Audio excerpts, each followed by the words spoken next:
పని చేయడం తప్ప విజయం గురించి తెలియని నాకు విజయం ఇచ్చిన ఘన విజయం ఇచ్చిన నా పిఠాపురం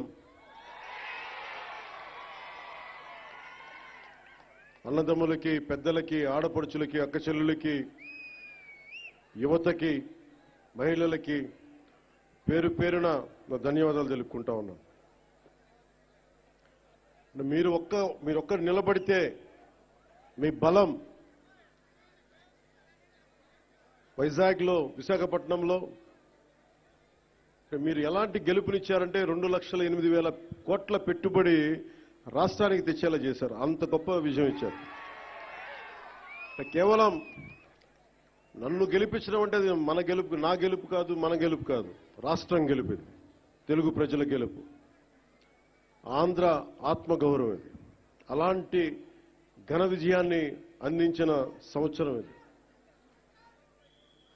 సంక్రాంతి చాలా అద్భుతంగా జరుపుకుందాం, ఊరంతా పందిరేద్దాం అనుకున్నాం, కానీ స్కూల్ వరకే పరిమితం చేశాం. నిన్న తిరుమలలో జరిగిన సంఘటన కొంచెం బాధ కలిగించింది. అందువల్ల అందరూ డాంపెన్ స్పిరిట్స్ తోటి ఇలాంటి కష్ట సమయంలో అందరం కొంచెం మెత్తగా దీన్ని స్థాయి తక్కువగా చేద్దామని నాకు సలహా ఇచ్చారు.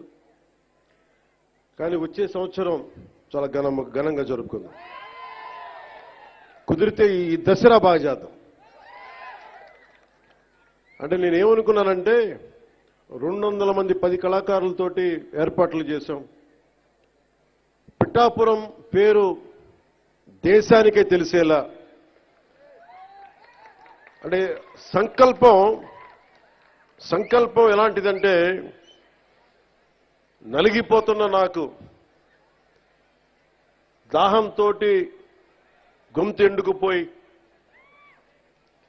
అసలు చుక్క నీరు దొరకని పరిస్థితుల్లో పరిస్థితి ఎలా ఉంటుందో 15 సంవత్సరాలుగా ఒక బలమైన ఇబ్బంది లేని ఒక సూపర్ స్టార్డమ్ని వదులుకొని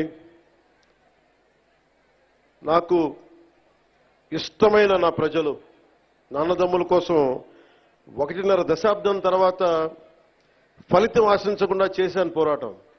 కానీ దెబ్బలు తగిలినాయి, ఇబ్బంది పడ్డా. ఆ ఇబ్బందికి మీ గెలుపు నా గాయాలకి మందేశారు మీరు. మొన్న నాకు ఒక ఆంధ్రప్రదేశ్ పంచాయతీరాజ్ ప్రిన్సిపల్ సెక్రటరీ శ్రీ శశిభూషణ్ గారు నేను కూర్చొని మాట్లాడుకుంటా ఉన్నాం. ఎందుకు పల్లె పండుగ కానీ, ఎందుకు ఈ గోకులాలు కానీ, ఈ రోడ్లు కానీ, పంచాయతీ రోడ్లు కానీ, పంచాయతీ నిధులు ఎందుకు మొత్తం 100% ప్రజలకు చెందేలా ఎందుకు పనిచేయాలని మాట్లాడుతూ, భవిష్యత్తులో జల్ జీవన్ మిషన్ ఎలా ఉండాలి, ఇలాంటి విధానాల మీద అన్ని మాట్లాడుతూ శశిభూషణ్ గారిని ఒకటే కోరాను.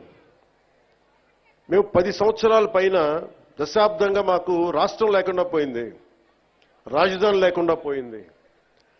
అందుకని మేము కమిటెడ్గా ఉన్నాం. మేము ఇలాంటి రాష్ట్రానికి నేను మీ నుంచి కోరుకుంది ఒకటే,